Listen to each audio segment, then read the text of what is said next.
Hello. Hello. I managed to get live at my usual time of 6 p.m. Central European time, I believe. I hope that my timing is right. Actually didn't have a meeting this morning. I'm going to have some meetings a bit later. So I thought, well, I'll join at my regular time and hopefully catch those of you there. I'm so sorry that I've not been able to advertise any of these lives very much, because clearly being in Mexico and organizing the conference means that a lot of my time is taken up with meetings and different things and talking to people here locally and making sure that everything's ready for Cholula. Of course, the conference is happening next weekend. We've got a whole week of language learning courses going on locally. For intermediate Spanish, there's a course, and for Nahuatl, there's a course as well, all next week from Monday. So it's going to be pretty busy with all of that stuff, and really excited to see all of that happening.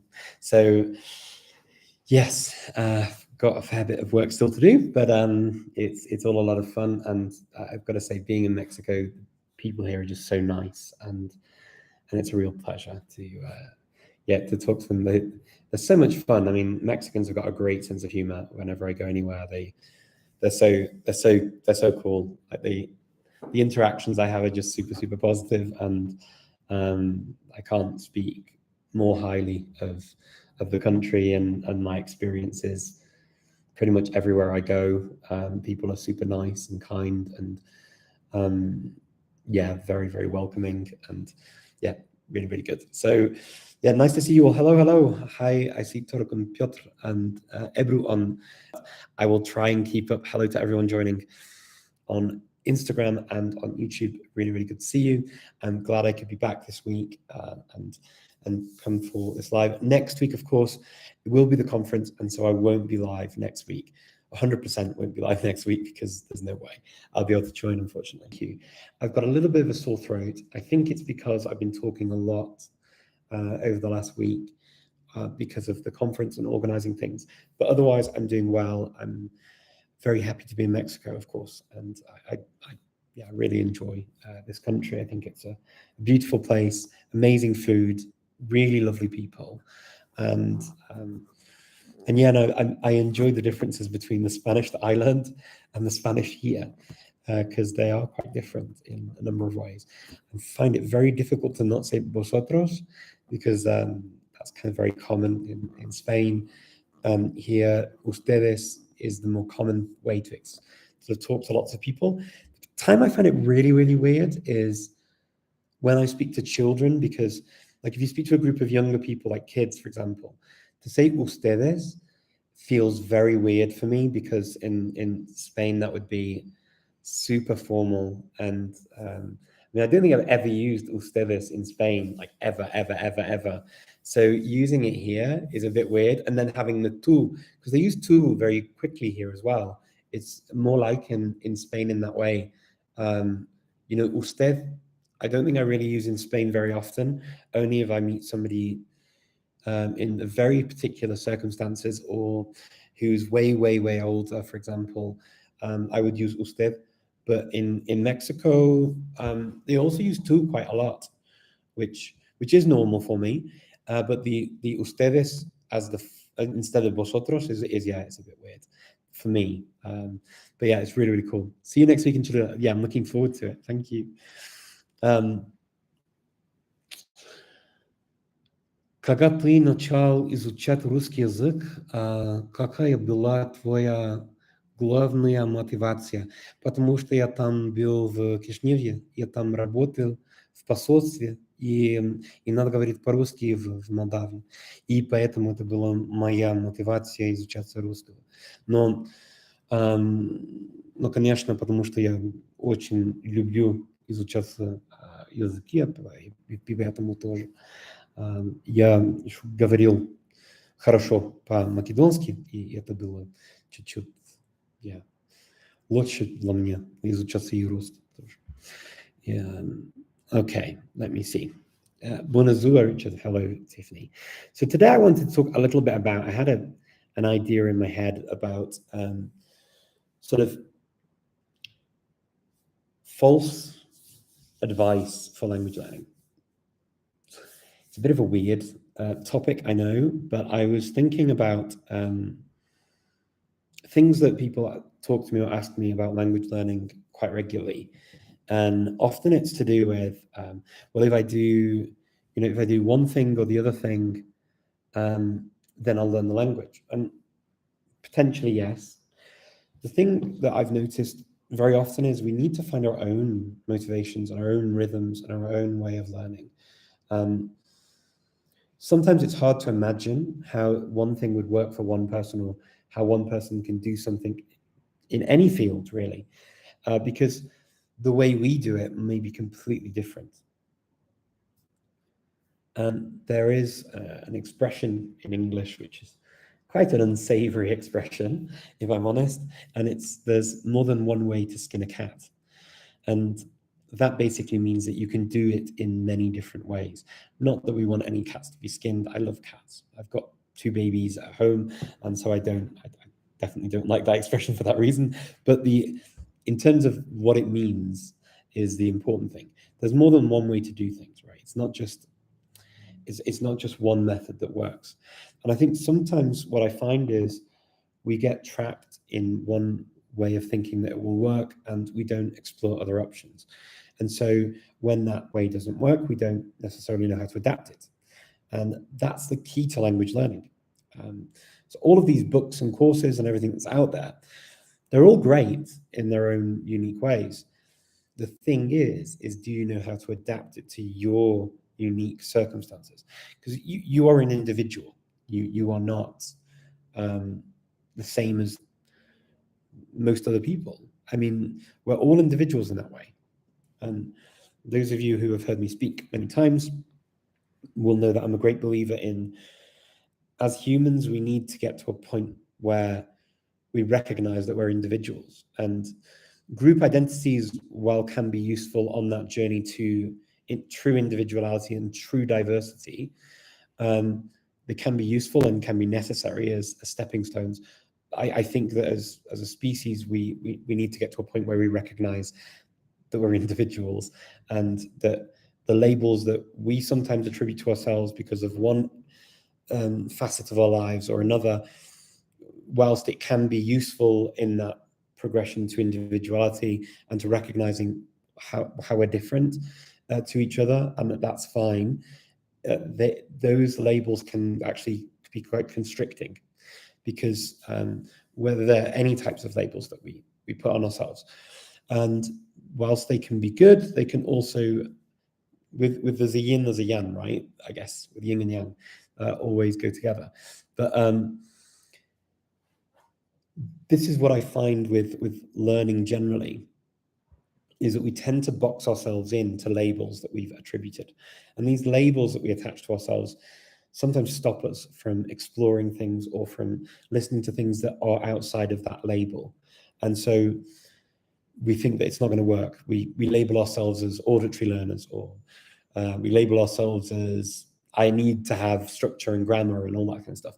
And sometimes it can be freeing to not be too into the labels and to be more open to other options, because sometimes the labels work and sometimes they don't. Just one kind of person, whether it's any kind of whoever you are or whatever label or group you identify with, does not mean that you will have the same attributes as everybody else in that group. And so when it comes to language learning, it's the same thing. It's just because you love reading, for example, doesn't mean that another way of learning might not work for you for a particular language. It may not work for another language, but it might work for one language. It all depends. So when we take any ideas of sort of courses or methods or things that we think are good and may be great for one person, we may need to tweak them and adapt them and change them for ourselves. And the way we do that is by playing with our lives and how it works in our lives. And so recognizing, first of all, what our lives are about, what we do, what we have to do, what we need to do, what time we have, what real needs we have. They're really important things on the steps to recognizing what we need to then do to achieve any linguistic goals that we have. The other thing is to let go of the structures that were put in place from our school days. So if we don't do this by this time, we fail a test, or we don't pass the exam, or we don't get past school. When it comes to language learning, I mean, unless you're in a situation like that, for most of us in language learning, actually, I think that we're not in that kind of space. For most of us, we can simply choose to or not to study. And there isn't somebody who comes and tells us not to study or to pass something, whatever else.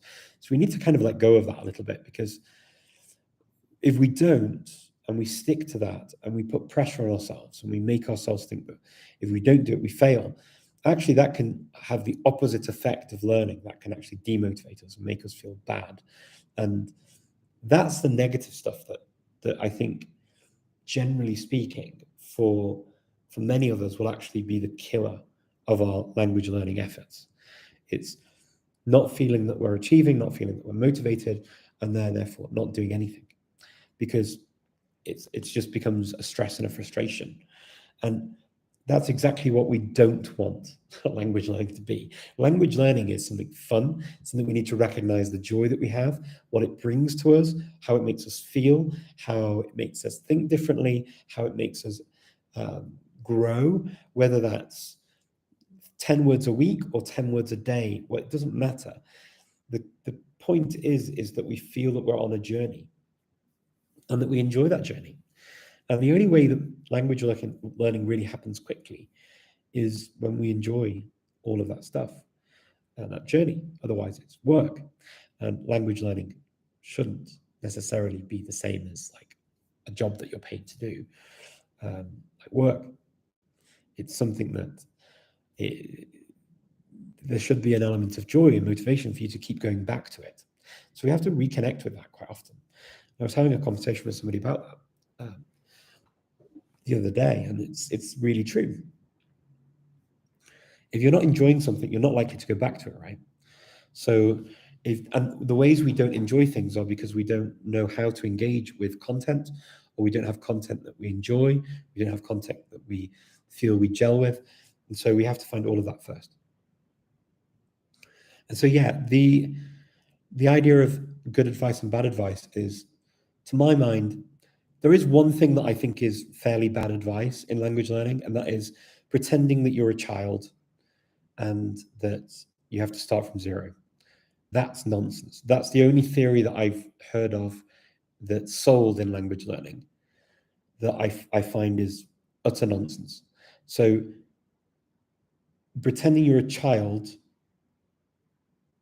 and that you don't have any other knowledge of any other language or the world, and looking at pictures and just learning by looking at a picture and the word, it doesn't define the language enough. It's no context, for example. So there have been courses and software that work in that way, just in that way. And that's kind of a waste of time, because it gets very boring very quickly, because it's patronizing as an adult to be taught a language in that way. If it works for you, let me know. If that works for you, as has worked for you, to pretend that you're a baby and you learn a language like a baby does, let me know, because I would absolutely love to know how that worked for you and how you managed to keep sane during the process, because it would drive me absolutely nuts to just pretend I don't know anything about the world and just listen to words without context and then click on things and stuff. That would just drive me absolutely bananas.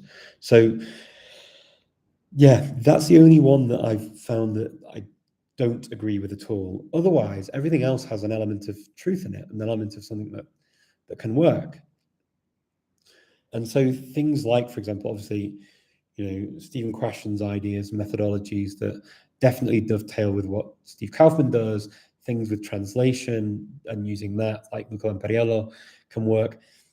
They don't have to work for everyone, but they do work. These are things that work. Things like immersive process of getting into the language, using the language a lot, making lots of mistakes and things like that. They can all work. Courses, even though some people hate them, clearly they can work because people do learn and they go through university courses and they can work. It depends what's in the course. Some courses work better than others. Sometimes you have to agree what the course is about, how well it works for you, whether you need to reassess your goals and change your goals. So to give you an example, I did a language course once where the focus was definitely not on communication or producing the language. It was more on understanding how the language works and appreciating the language in its cultural context and its literature. And a lot of that was poetry in this case.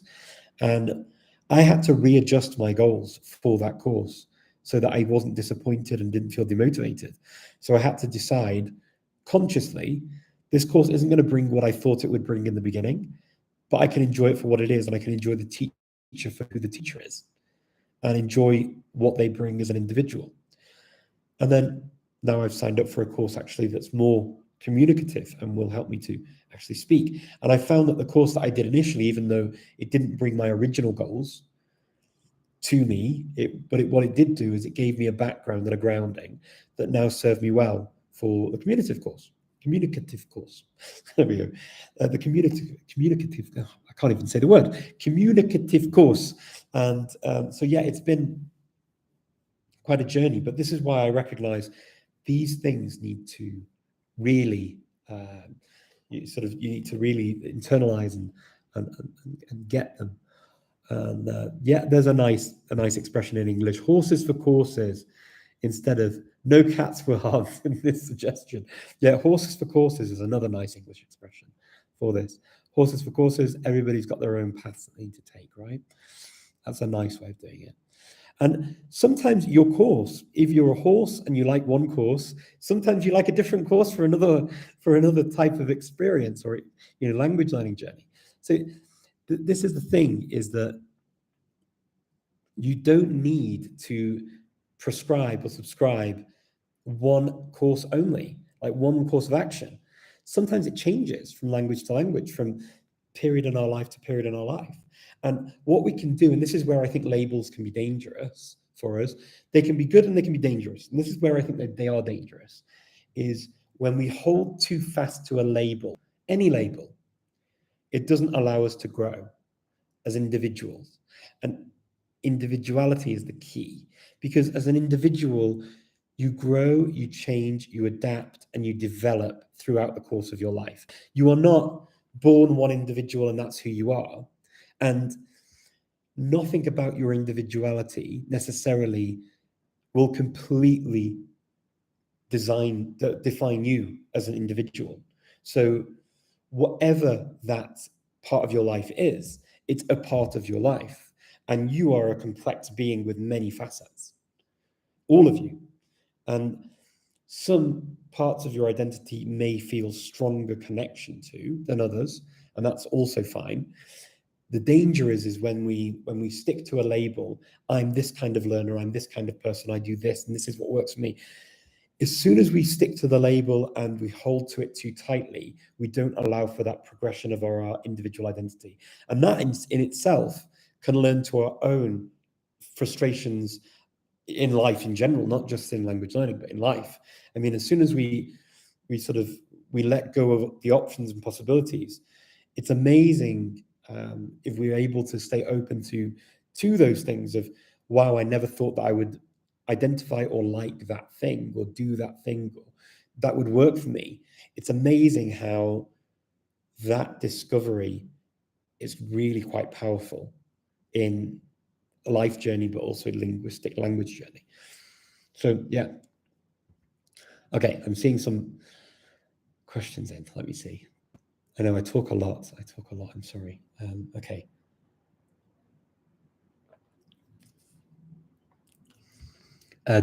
DGCCFHF. Okay, Richard, how many languages Can one know at C1, C2 level? Right now I know 4 and I'm learning a 5th and my brain is melting. I love it.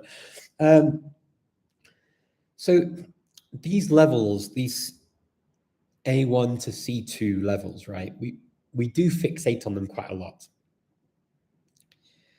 Most of what I'm saying during my lives every week are at best, at maximum, a B2 level in English.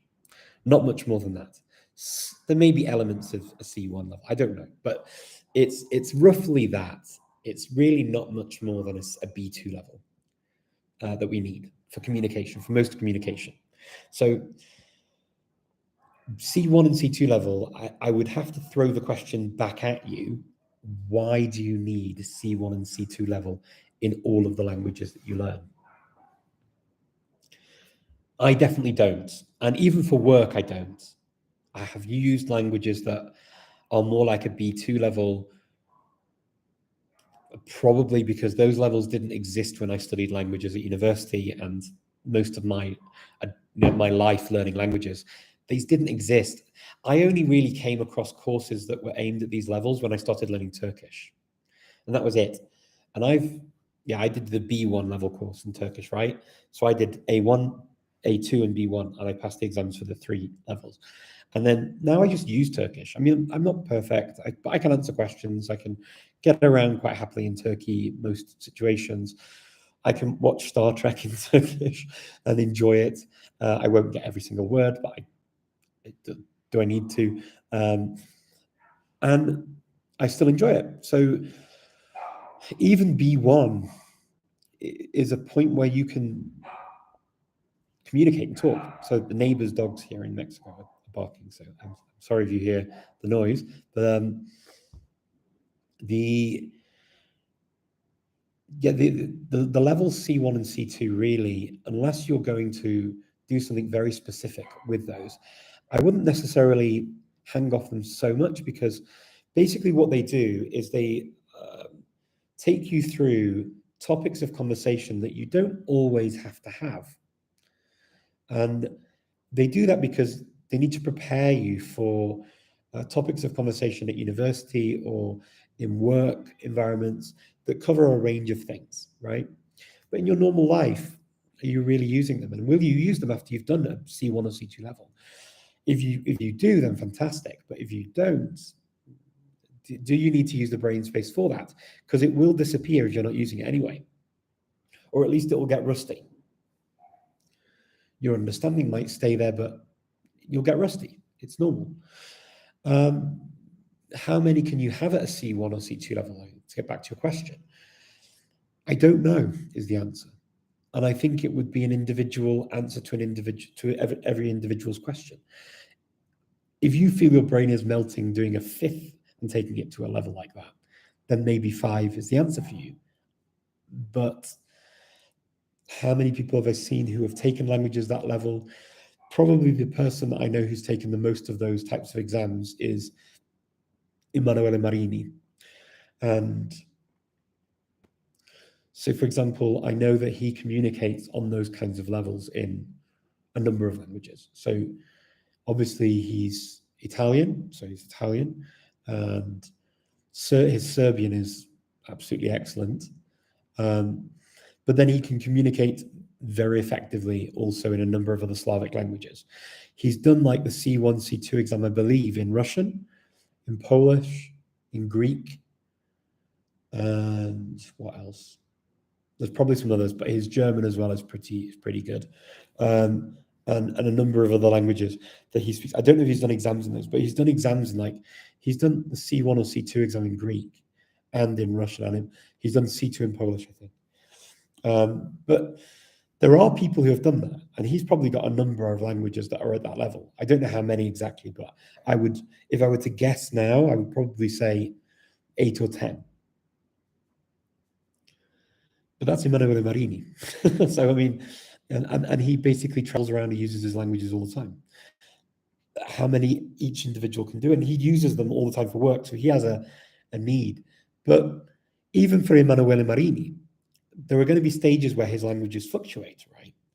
The C1, C2 level is just basically there's not a huge difference. It's just it's very specific for very specific needs and reasons.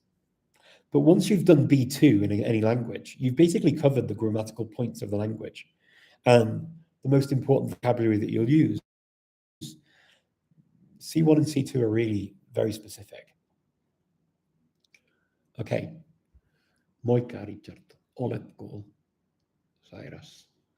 Oh, look at you, Joanna. Yes, I am Cyrus. Cyrus. What's that?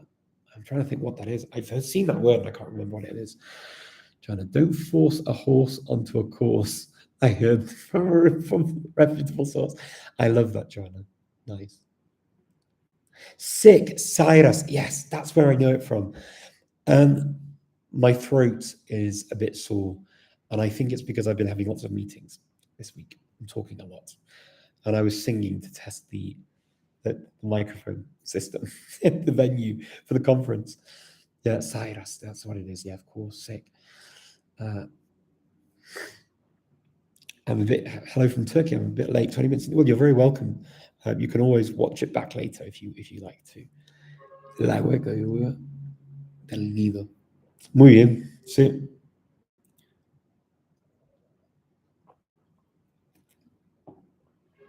Sairala is hospital. Sairos is illness, of course. Now you say it looked familiar to me, Joanna, when you wrote it, and I was like struggling for the meaning because it's not a particularly advanced word in the language, but it's in Finnish. But it is a word that if you don't hear it, you recognize that you should know it, but then you don't. It's a very good example, actually, of sometimes you'll study a language, but you may recognize the word, but it's sort of the meaning of it slips from your memory. As soon as Joanna wrote that Cyrus means sick, the chance is now that I will actually remember that word for at least for a while longer, because I've been corrected, and that is a great tool. I find not knowing something and being told something, especially if it was something I didn't know before, I find it a really useful tool because I'll now associate my live with Joanna and Cyrus sick in Finnish because I sound terrible. And I know I sound terrible, but I'm trying to rest. But here we go. But I wanted to join you all because I do enjoy our chats on language learning, and I do hope that they are fun for you too. So Finnish is my language learning nonsense. I like that. That's nice. It's nice to have a language learning nonsense. I have languages where I just play with them and just enjoy them for what they are. And I think that's the thing, right? Is like when it comes down to it, if you're learning a language, even if you learn some of the language or you forget some of the language or you don't learn it perfectly, it doesn't matter. What matters is that you're doing something you enjoy, something that's fun, something that's positive, something that adds to you as a whole, your understanding of the world and other peoples and communities. So all of that is positive stuff. So this is why I come back to this whole language learning and nonsense. It is kind of nonsense to put the pressure on ourselves, because what we're doing is something fun and something positive. It's not, we're not standing at the end of the street causing problems for people. We're doing something fun, something we enjoy. And so we need to keep reminding ourselves of that and freeing ourselves from some of our labels and some of our prisons of what we've been taught at school, of how we should learn, what's success and what's not success, and what's this and what's that and what's the other, and just enjoy it for what it is. And take what works for us at any given time. So when we're sick and when we're not sick, when we're busy, when we're not busy, when we're stressed and when we're not stressed, our motivations, what engages us, what we enjoy and what we do will be different each time. If I mess up, I could seriously annoy my girlfriend that she needs to learn Dutch. Then you get real nonsense if you stuff them. Yes, definitely. It's good. She's learning Dutch as well. Wow, it's brilliant. Fue afectado por un águila. Tengo un gran cicatriz ¿De verdad? Como? Yes, I really thankful for saving your streams. I listen to you and improve my English whenever I have earbuds in. Love your views on this topic. Thank you. Yeah, I mean, look, I've lived in a number of different countries now, and I've traveled. I've been very lucky enough to travel to a number of different places too. And there's one thing about human beings I think that's true is that we all have pressures and struggles for an expression of our individuality. Whether we think we're in a free country where we can do that or we're not. Actually, the one thing that is true, and as I say, as a race, I think we get put in boxes very quickly, and we put ourselves in boxes very quickly. And I don't know how or when that will change. I hope bit by bit it will, and that our individuality will matter more. Because true diversity is diversity of thought. And the packaging actually, if we don't confine ourselves or constrain ourselves to certain stereotypes of anything, the diversity of thought is there. It's just that sometimes we conform to certain norms because we hang on to labels too much. Because maybe certain groups think that we should hang on to labels. And a lot of those come from school and how the education system works in many places. I think there's going to need to be a lot of change in the future for us to get to this point. But I really hope that we do. And because I believe in diversity of thought, and I think that it's a very, very valuable thing. Let's see. Eric, yeah, you should reach out to Thaloa. Thaloa, for example, they will be able to help you with that. If you send an email to polyglotconference@gmail.com, I can forward it on for you. Because they're dealing with that. They're working as a partner and they're helping to sponsor some things for locals for the conference. Yep. Hur känner du dig bekväm att prata konstiga språk som svenska? Konstigt? Nej, inte så konstigt. Ja, för mig är det, jag har lärt mig svenska på universitet i Storbritannien, så jag använder mina kunskaper varje dag och har mitt jobb också, så jag pratar svenska varje dag. Så det är inte så konstigt för mig, men jag är ganska bekväm. Ja, ingen fara.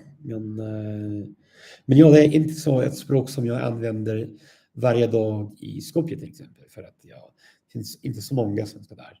Men ibland så pratar jag svenska också. Men jag använder mina kunskaper bara på nätet till exempel. Och så jag pratar med någon från Sverige eller från Skandinavien, så kan jag använda min svenska. Men jag är ganska bekväm. Ingen fara. Let me see. When I was young, I heard this saying labels are for soup cans. Yes. Labels are for soup cans. Human beings are much more complex than soup. We've got lots more going on. This is a thing, I think I don't know if it's a little bit off topic, but have you ever noticed that if you tell somebody a label, first of all, we buy into our own labels, which is problematic for exploring different things. But also other people have their own perceptions of these labels too. So, I mean, religion's an easy one, right? Because religion is something that people divide along all the time. So if somebody says they're Muslim, or somebody says they're Christian, or someone says they're Jewish, or whatever, it's like a huge range of different peoples. Even if you say you're atheist, there are a huge range of people in those labels. But because somebody might have an experience of one person from a group that identifies with that label, all of a sudden everyone's the same. And not, just not. It's not the same. It's not. None of us are the same. And this is why I think labels are particularly dangerous, because we attribute so many things that are not necessarily true. And as learners, it's the same thing. I mean, you know, my Muslim friends differ greatly. My Christian friends differ greatly. My atheist friends differ greatly. My Baha'i friends differ. My Jewish friends differ greatly. They all differ so much. I couldn't put any of them in any box. The fact that they identify with that label doesn't necessarily define them as people, as human beings, as individuals. It's just one aspect of who they are. And to be honest, that aspect may or may not influence how they behave in certain areas of life. But there are also areas of life where really, I mean, my contact with some people has nothing to do with people's gender, people's sexuality, people's religions, people's beliefs, people's faiths, people's abilities, disabilities, and anything and everything in between. You know, people's anything, race, color, whatever, they don't define everything about us. And sometimes people who look and identify with very different labels and have very different very similar thought patterns. It's just that they don't identify with each other. So, I mean, take UK politics. It's a really easy example.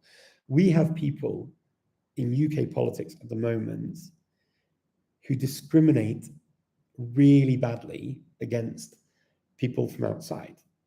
And we had a Home Secretary called Suella, whose parents immigrated to the United Kingdom.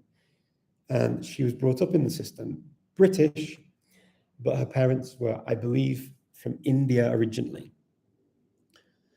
And she said publicly that her dream was to put asylum seekers on a plane to Rwanda. Total discrimination of people, and absolutely fundamentally against my own personal views on how we should treat human beings. Fundamentally against it. But in terms of, if you look at labels and things, she's a woman, she's not white, and so it should be great for diversity, right? But she's kind of talking like what we imagine the typical white male to say. And if it were a white man saying that, we'd say it was racist, right? So the diversity of thought is not there. The diversity of thought is not there just because somebody has different attributes and different labels. And it's the individuality that counts. And what counts is that. So I think it's important that someone like Suella can voice her opinion on what she thinks about foreign people arriving into the UK to make their home. But it's also important to recognize that the other qualities that define her don't define her thought process and her opinion. The same goes for Priti Patel, who was before her in a similar role, and also equally discriminatory against people. Again, doesn't define. More about upbringing and privilege define those people. And they don't speak for other people who identify with other elements of them within my country. It's just, they don't represent anyone else, they represent themselves. Does what I'm saying making sense? I hope it's making sense. But just because their skin color is one way, because their gender is one way, that does not define their opinion, does not define that entire group of people. They define themselves as individuals. And this is where it becomes really important, because just because somebody identifies with one group does not mean they're going to be less or more of something else that we think should go with that. And UK politics is a really good example of this right now, of where we think that it should be a diverse way of thinking, but it's not. And the group is definitely not in the way we imagine.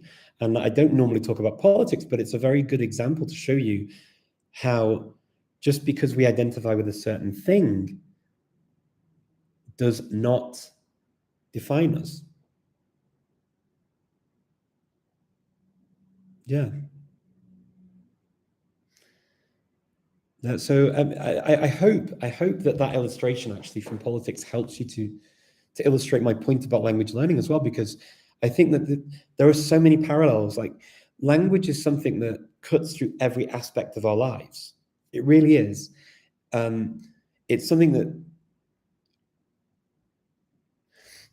really defines, us as a species, languages. And so, talking about sort of how things work, way things work, and adapting things is super, super important. So yeah, anyway, so I hope that my point is clear. Okay, I agree with you. Thank you, Marcel. Is it worthwhile to work on our pronunciation? I'm almost 30 and I've begun my journey with French. It seems very hard to pronounce even on level 0. Piotr, pronunciation is important. Accent is the thing where I kind of go away from how important it is. But a pronunciation for comprehension is important. And I think, yes, because it's to do with comprehension and it is part of the language. So working on pronunciation is good to do. Whether you need to have, when people talk about native sounding accent or an accent from a country where that language is spoken, that's a very different thing. So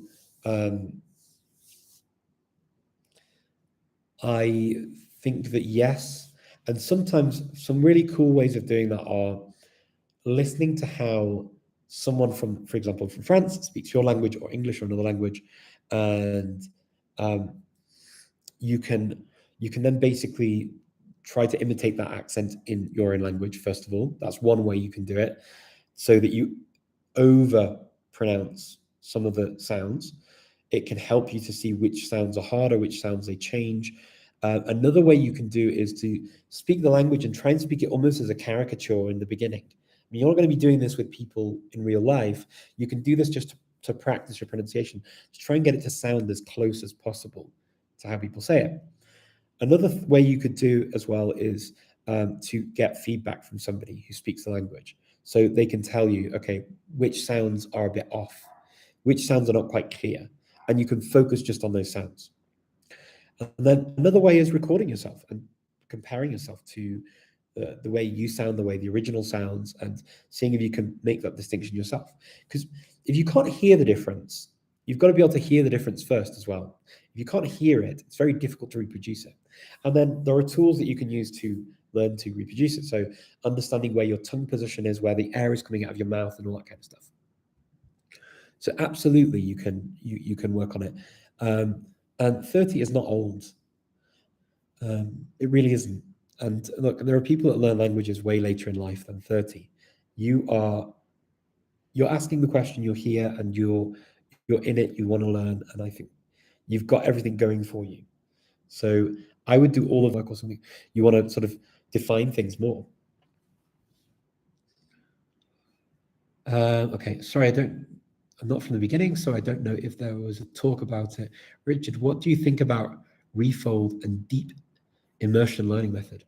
Refold. So refold, I don't know what refold is, but deep immersion, I get, is when you, I guess, go and live in the country and you're using the language all the time. And of course, immersion over a longer period of time is going to be great because you're going to be constantly using the language. It is becoming harder and harder to do with technology. I know that sounds really counterproductive or sort of counterintuitive, should I say, because technology has brought a lot of really good things, but the other thing it's brought is the ability to create a linguistic bubble. Now, that linguistic bubble can work in two ways. It can work as a bubble to put you into the language, and so that you hear the language a lot, but it can also be a bubble to exclude language, and you just listen to things from languages and cultures and communities that you already are familiar with, wherever you are in the world. And we see this happening time and time again. So if you go to Like when I was in Iceland, I came across Polish people who had been there for a while, but they're just speaking to Polish people. They're listening to Polish media. They're consuming Polish products and Polish stuff, and their Icelandic isn't getting very good because even though they're living in Iceland, they're just speaking Polish. This happens with Brits. Brits are terrible for this. They'll move to Spain. They'll take over an entire community, speak just English, be very arrogant as well sometimes, and not want to integrate. There are a lot of exceptions, but there are these Brits that do this, and I've unfortunately come across them sometimes, and they will basically make their own British community in places like Spain, and it's super annoying to see because they'd be the same people who wouldn't want that to happen in the UK with any other community, but they would do it anyway, and they make their own bubble. And now with TV and with the internet, they just have their satellite TV that they get all the TV from the UK, and they watch all the internet on TV, all the internet stuff in English, and so they never integrate. So this can happen both ways, right? But yes, immersion is a very powerful tool to learn language. Can be. Depends what reactions you get and what happens when you're in that immersion process. Because if you have a negative reaction, it can actually have the opposite effect. That you start to find your bubble and ignore what's happening outside. Individual, again, it's an individual thing. But yeah, it can work well. Super interesting how people react to these in different ways. Do you recommend learning more than one language at a time? Is it different if there are different levels? Oh, good question. So, I mean, I can't say I'm against learning more than one language at one time because I've done that. I studied at university and I studied more than one language at a time. So, yes, it can work. Again, I hate to keep saying this, but it's really important that I do. It is an individual experience.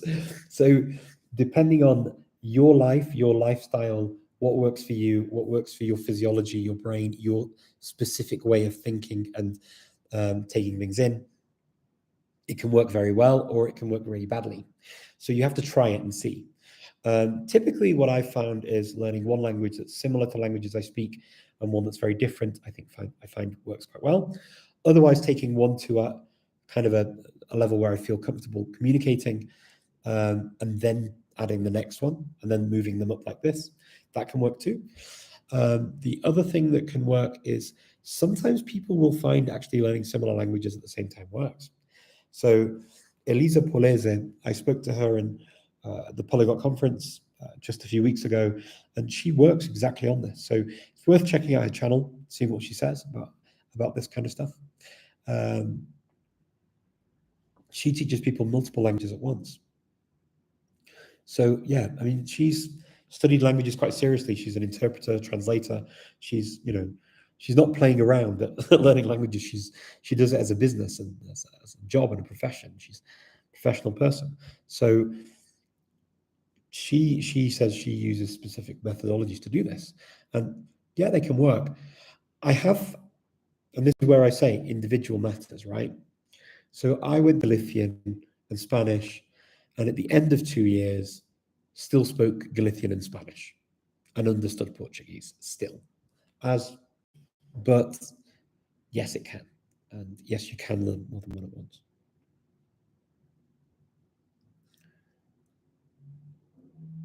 How do you fix mother tongue interference? Oh, how does it interfere? How does your mother tongue interfere?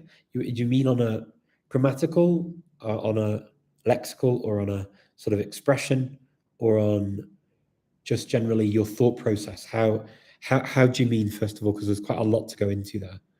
It's probably an entire talk, actually. Great question, though. I love that question.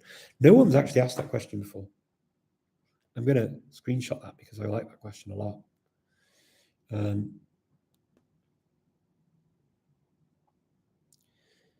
Do you think language can change personality? For example, French versus English? No, I don't. Some people feel that. I don't personally.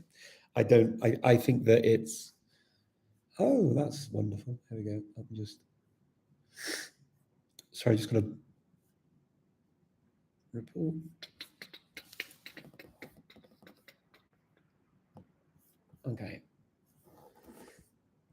Okay. So I just had a spammer. Wow. I feel very popular. If I get a spammer on my channel, I feel quite popular. Does that user on this channel? Okay. Cool. Excellent. So I got rid of that spammer, which is great. Okay. I feel quite popular that I got a spammer. Maybe it means that I'm finally making it in life. Who knows? Yeah, so personality, no, I don't think I have a different personality. And I'll tell you why. Some people will disagree with me. Some people will say that they do feel that their personality changes, and I accept that everybody's entitled to feel how they feel about this. And bilinguals actually will tell me that they feel different in different languages. And look, everything's valid. For me personally, I just don't think it happens. And I'll tell you why I don't think it happens. I think that what language does is it allows us to express different aspects of who we are. And the aspects that we are able to express in different languages changes. And the cultural lenses through which we are seen and perceived change as well. So I might be hilarious in one language, but absolutely dreadful in another. And not funny, creepy and weird, whatever you want to define me as, in another, because the jokes that I make and the things that I intrinsically find funny are not funny to that culture and that community. Does it mean that I'm different? No. It just means that I'm not now automatically weird and quirky. It's just that I'm being viewed through a different cultural lens. And so people of that culture and that language will perceive me differently, and I will in turn react differently to that. So I may feel that I'm almost using different elements of my personality and my experiences to react differently. So, no, that's why I don't believe that we do necessarily change personality. I think that languages bring out different elements of our personalities sometimes, and that we can express ourselves to greater or lesser degrees in different languages. Sometimes because of knowledge, but sometimes because of limitations of language. And things we find funny in a language are not necessarily going to go away just because we speak another language. So let me take an example from my life. In my first language is English. I always find plays on words or words that are similar to words that are funny, and I make jokes about them in English. In Macedonian, that's not possible in the same way. It's been my home language for 17 years, but still to this day, I find things funny that Macedonian speakers do not find funny. And I can't change that. It's impossible. I mean, if I see a word and I make an association with a word because of my linguistic background and my cultural background and my cultural baggage, I can't change that just because I speak the other language. It just stays with me. So I'll make silly jokes, and sometimes I'll make jokes and I'll think that they're mildly funny, and then people will find them hilarious. Like, calm down, it wasn't that funny. I'm not that good. But it's very strange, that phenomenon. I love this question always, and this discussion about language and personality, and I'm always open to other thoughts on this. Look, rarely am I completely settled on any one thing. I much prefer to stay open to discussion, debate, even from points of view that are radically different to mine. Because if I don't learn and grow, and I can decide at any time that something is not what I believe or what I think or how I feel, and I can decide that something is, but then if I stay open to it, I can always move and change and be me and swim in all the waters. I actually really enjoy that. I enjoy that I have that freedom. And so this discussion about language, personality, and does it change is a great one. And I will keep coming back to it, and I will keep discussing it, and I will keep allowing people to tell me their versions. And if I see elements that I think sound right, I can test them against my experience. It's always going to be subjective. It's not, this isn't going to be something that scientists are going to be able to do in a very objective way, in a very easy manner, because how do you objectively I could never say this is like, scientifically proven or this is 100% true. I am very conscious that my view is subjective, And so I say that in a very open and honest way. My view on most things is going to be subjective because it's my experience. And I recognize that I am, like you, I am also on a journey of exploration of this world, its peoples, its languages, its cultures, and I'm open to be corrected, to change my views, to be taken in a way that I will have better understanding. And because I've not been exposed to every single person or outcome or individual in this planet. So yeah.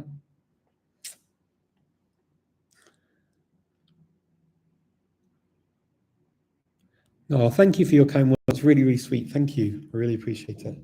Thank you. I'm glad that some of this makes sense. I'm glad that I make sense to some people. That's nice. It's always nice to know. I guess you can use porn as language immersion too. Oh my word, Joanna. Is that because of the person I just blocked? That's hilarious. Yeah, I mean, but why not? Horses for courses. We're back to horses for courses again. Joanna, that's hilarious. That is absolutely hilarious. Oh my word. Okay. Have you ever experienced not knowing a word in your mother tongue, but in your target? Absolutely, Jorge. Absolutely, absolutely. This happens all the time. There are words that don't exist in English that I know in other languages. They just don't exist. So there's a word in Macedonian, for example, for a really cold day when the sky is blue and the sun is shining brightly. And I do not know a word in English to describe that. In Macedonian, it's jasnik. But in English, there's no word. And there are other words I don't know. I don't know what a jezve is in English.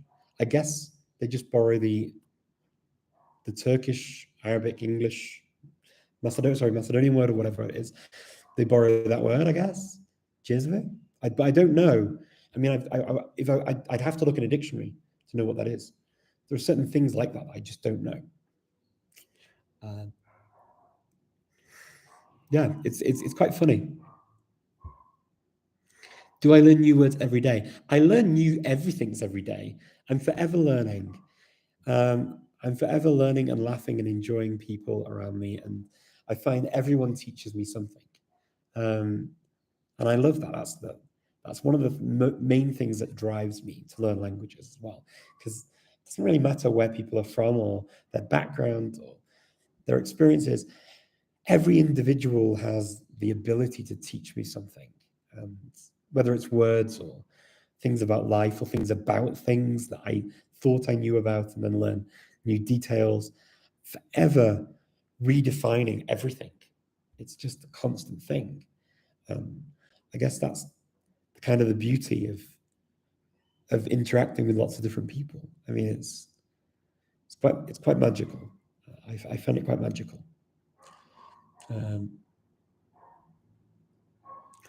Do I know the Kurdish language? I know some words, so I understand some words in Kurdish.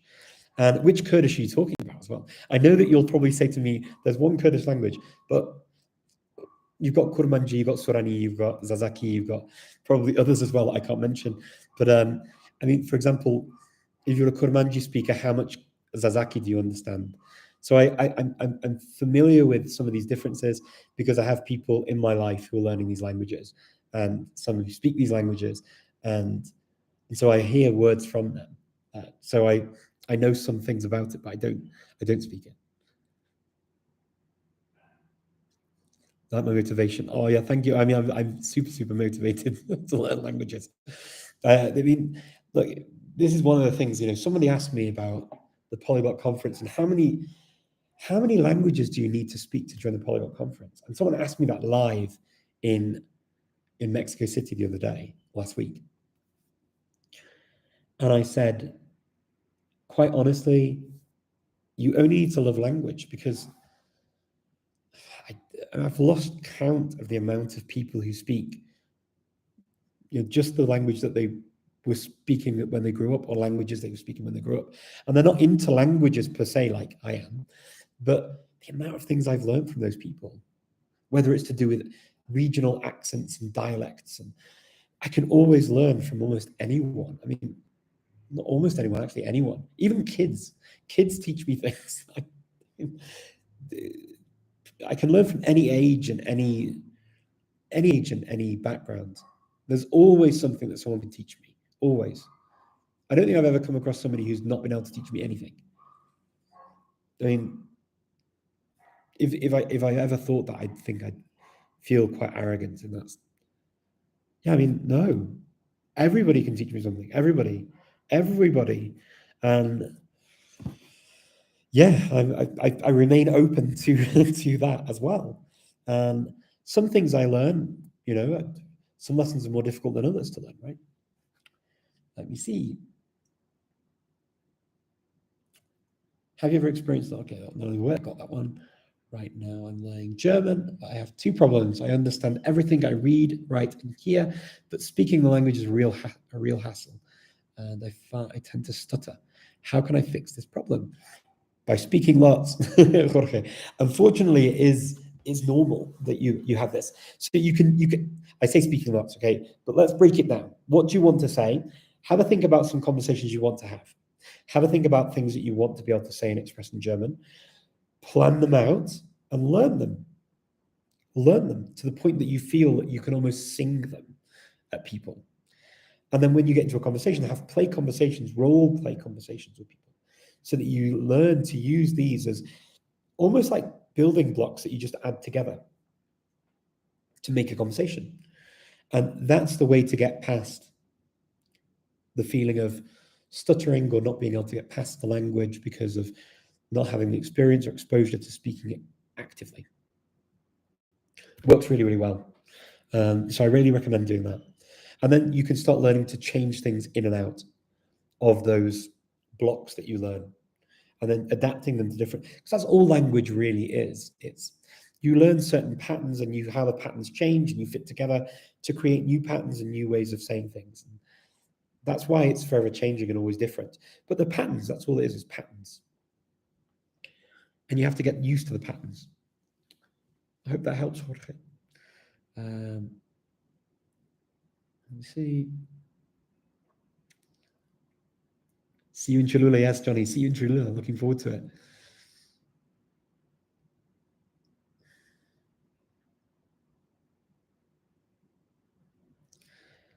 Tiffany, you are wonderful. I really appreciate you. For all those who are here, been learning German, how long did it take you to a word order? It took a while, Jorge. I was immersed in German for a while, and it took, I remember the day it clicked, and it was like a day it clicked, but it did take a while for the word order thing in German to click. I almost felt like a change in my brain. It was really weird. I felt like a physical moving. It was quite an odd feeling, actually, when it clicked in German. And I was like, from then on, I got it. But it was like all of a sudden it made sense. It's quite odd. It's quite odd. And then when I went to learn Dutch, there was kind of a tweaking of the word order that had to happen. And again, I felt a kind of a bit of a shift in my head.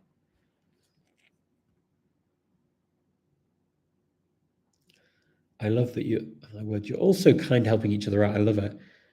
Come on, change your personality, living in different culture. Mitchell, I think that it's not a change in personality. I think it's a shift. And I think as individuals, we're on a path and we adapt and we change with what we learn and what we experience. And so that constantly, so we constantly evolve as, so I don't know if it's our personality. I don't know. It could be personality. There are kind of core traits of our personality, things that we find funny.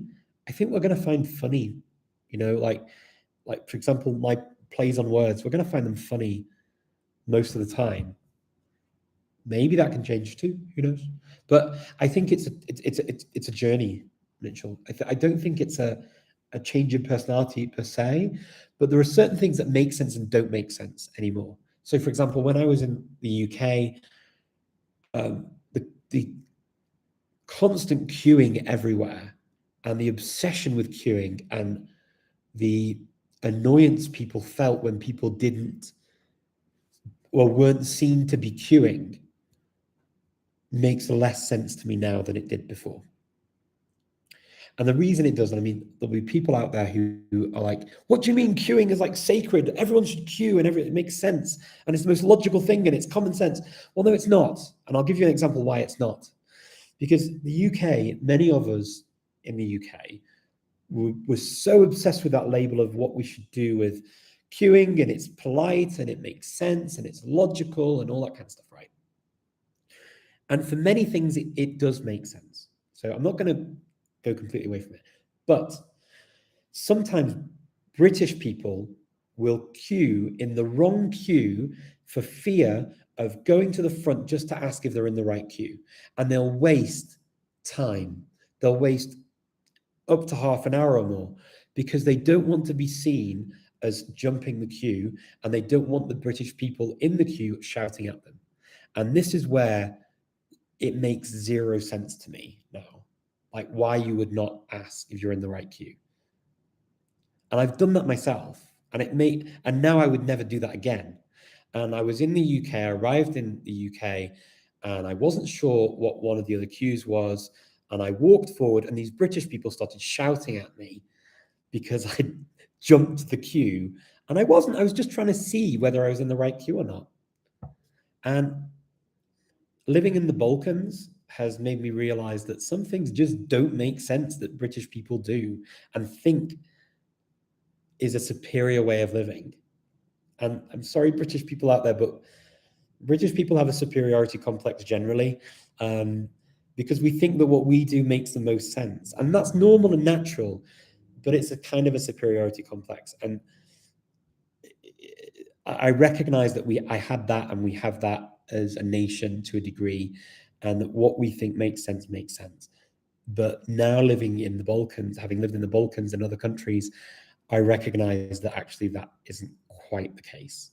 And so has that changed my personality though? My cultural lens and perspective has possibly changed slightly, but I don't know my personality. And I still don't think it's right to jump the queue. I don't like people jumping the queue. People in the Balkans don't like it when you jump the queue. But there's more of a fluidity about a queue there. So, yeah.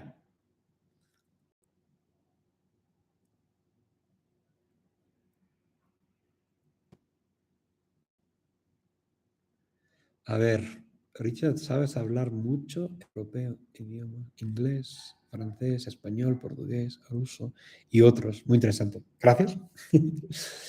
A ver, y sí, es que he vivido en varios países, así, por eso sí que hablo varios idiomas, porque con mi trabajo y en mi vida en general. He estudiado también en otros países, porque estudiaba en España como hispanoparlante, no como extranjero, y aquí sí que tenía que tener un nivel bastante alto de español, y igual con francés y alemán, pues trabajaba en Alemania, en los Países Bajos también trabajaba, en la República Checa también estudiaba en la universidad, y luego he trabajado en Sarajevo, en Chisinau, en varios países del mundo. Así que por eso también he tenido esa suerte en mi vida. A ver. You see.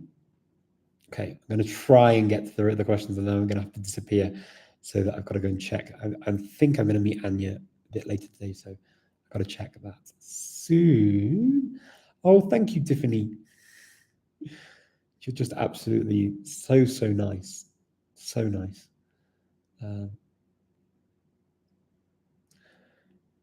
Yoga Bliss Dance. Hi, Richard. Guys, if you can join his language learning groups, they are wonderful. Oh, thank you. Thank you.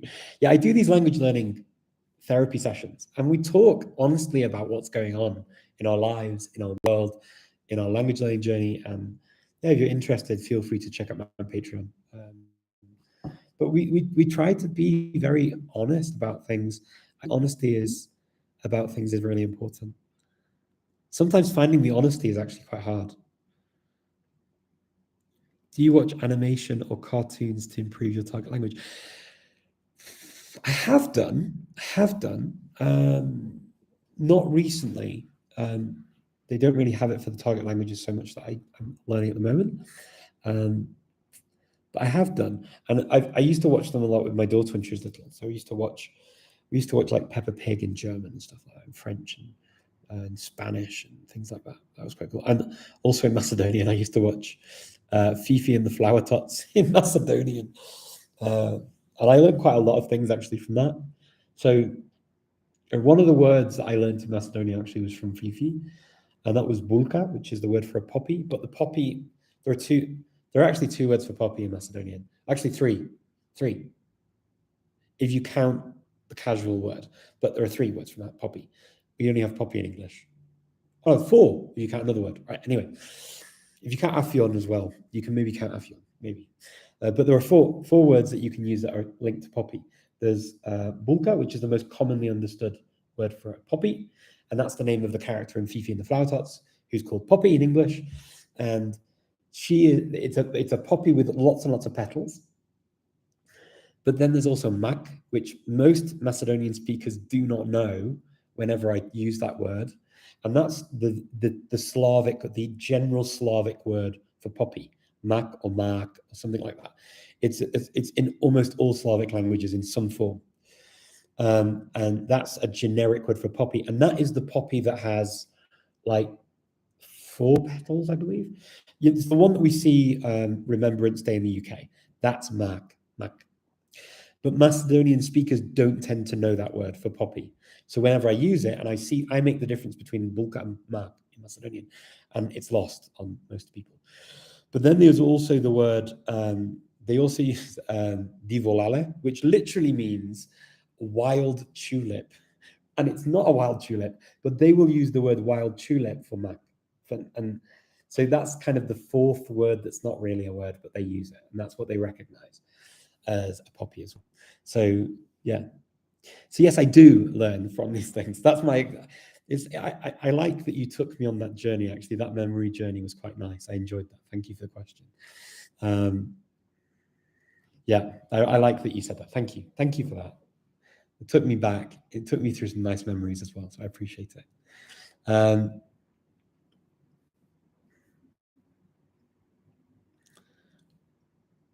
Okay.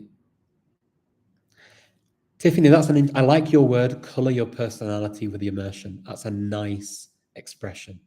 It can color your personality. That's a beautiful way of putting it. It makes me think of a prism. You know, like a prism when you have the clear glass prisms and then you shine the sunlight through it and the rainbow appears. And basically, it gives me this impression of you as an individual can move through the colors of the rainbow from the prism, from what is basically an invisible light, what we say white light, but an invisible light that comes through, breaks through the prism, and it shines all its beautiful colors on the wall. And that's kind of how I imagine you sort of move through the colors. You as a person are the same person, but the light, color is a lovely word. I love color. Yeah, I like that a lot. Link Q. Is it possible to be able to understand everything you listen to and be able to understand everything you read and still can't speak in that language? Yes, it is. It is. I think it is. I think it is possible to understand a lot. Maybe not every. We think this is the key though. Link Q. Link. Is this really Link speaking to me? Link. Yes. Well, look. This is where I sit on this. Yes and no. I'm going to fall on yes and no. I'm sorry. Sorry, Link. Yes and no. Yes, it kind of is possible to think you understand everything and not speak. But, and this is where the big but comes in. I'm talking about the big but as in but, not, anyway, not talking about that person that interrupted our live stream earlier. But this is where I think it can be quite interesting, because when we don't speak and interact and have that interaction with people, we don't get the feedback to define sometimes the granularity of meaning in a language through the cultural lens of the language and the speakers of the language. So let me explain. we can think that we understand something, and we can perceive that our understanding is clear. And it can be clear to us, and it can be an understanding of something, a way of understanding something. But the granularity that's sometimes missing, we may miss out on some of the elements of that, or we may miss out on some of the definition. And so, yes and no. In terms of perfect understanding, that's a really complicated question. Again, the questions today are absolutely out of this world. I love it. Not that they're not normally, but I'm like, they're so good. Such good questions today. Seriously, you're all so fantastic.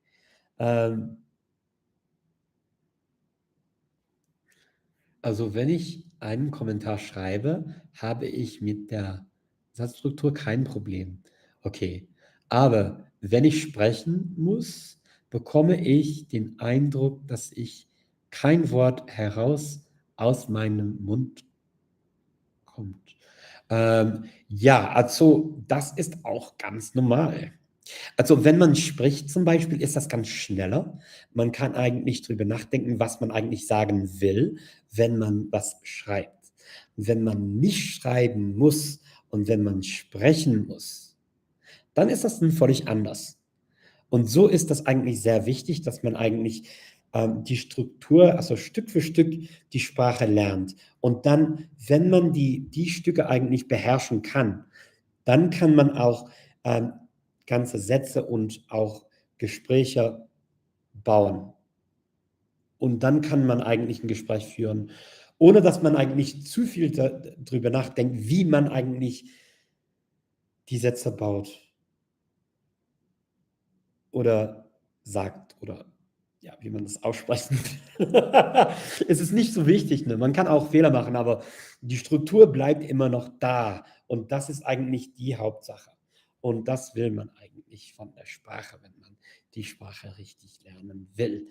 Und ja, auf Deutsch auch ist es manchmal so, dass man, ja, manchmal auch für Deutsche, die Deutsch sprechen, die werden auch manchmal Fehler machen, weil sie eigentlich was anders denken und dann sie fangen mal an und dann haben sie eine andere Idee im Kopf und dann wollen sie was anderes sagen. Und die machen auch Fehler. Vielleicht geben die nicht alle zu, aber das machen die schon. Das habe ich auch gemerkt. Das machen sie auch in anderen Sprachen, nicht nur auf Deutsch. Und das geben die auch nicht zu. Auf Mazedonisch geben sie das nie zu, dass die so Fehler machen. Nö, das mache ich gar nicht, das mache ich nie. Aber die machen das schon. Ja. Okay, let me see. Ahoj, Richarde, jak se máš? Dobře, díky. Slyšel jsem, že umíš česky. Je to pravda? Ano, doufám, že mluvím česky ještě, protože bydlel jsem v Praze, takže jsem musel mluvit česky každý den, ale na univerzitě, Karlově univerzitě. Studoval jsem si rok češtinu, takže doufám, že umím česky, ano. Snažím se mluvit česky. Hallo aus Wien, hallo zurück aus Mexiko. Aynı üç dil öğrenmek adına ne düşünüyorsun? Evet, olabilir. Ama yani nasıl bunu yapmak istiyoruz? Bu çok önemli bir şey değil mi? Çünkü fayda var mı? Ve nasıl hızlı mı bu 3 dil öğrenmek istiyoruz? Ve bu ya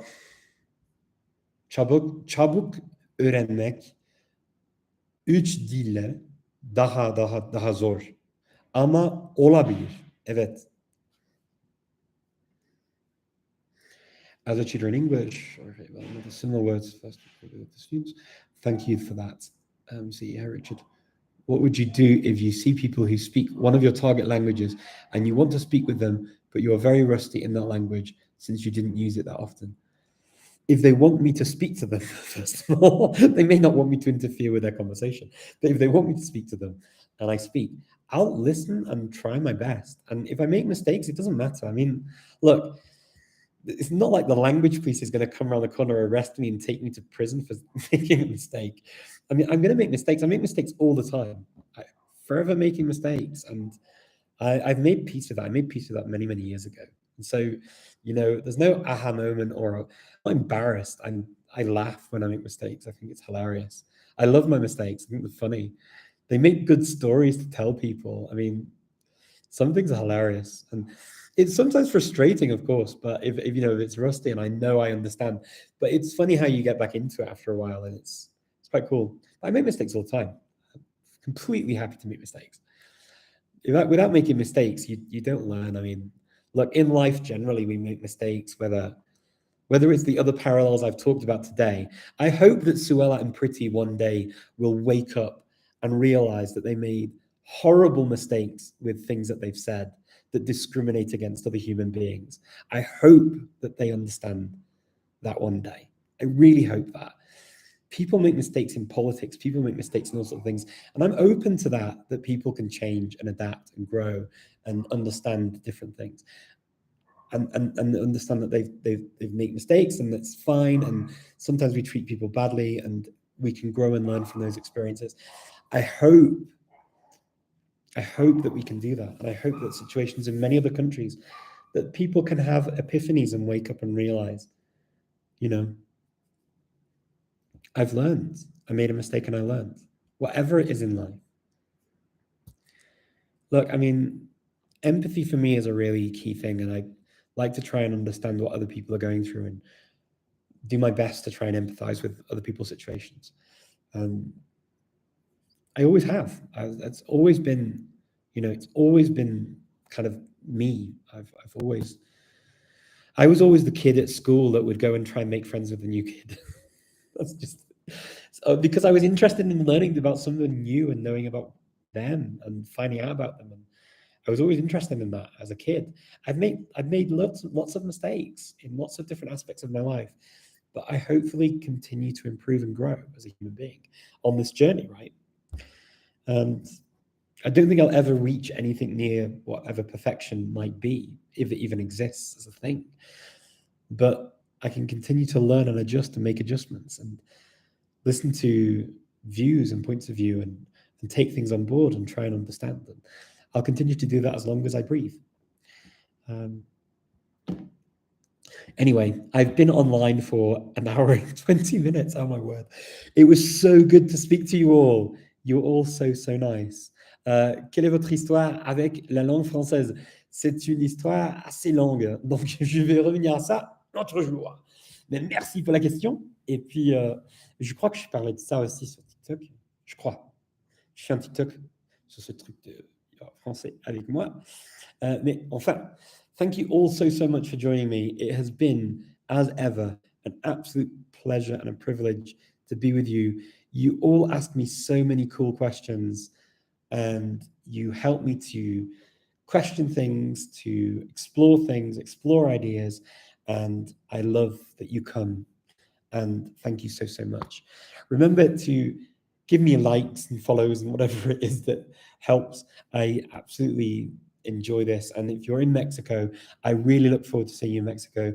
Feel free to come up to me. If I'm ever busy, I will do my best to speak to as many people as I possibly can.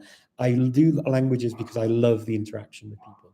And please do come and talk to me. I really enjoy that interaction. Speak to you all soon. Take care. Have a wonderful week. And next week I'm not here, but the week after I hope I will be. And I will look forward to talking to you then. All the best. Have a fantastic language learning week. And reach out to me whenever you want. I hope to hear from you all very soon. And if you ever feel like joining me in the sort of the groups that I do, you're very welcome to join me on Patreon. I look forward to it. Otherwise, I will see you next time, 2 weeks' time, for my next live. See you soon. Bye, everyone. Bye-bye.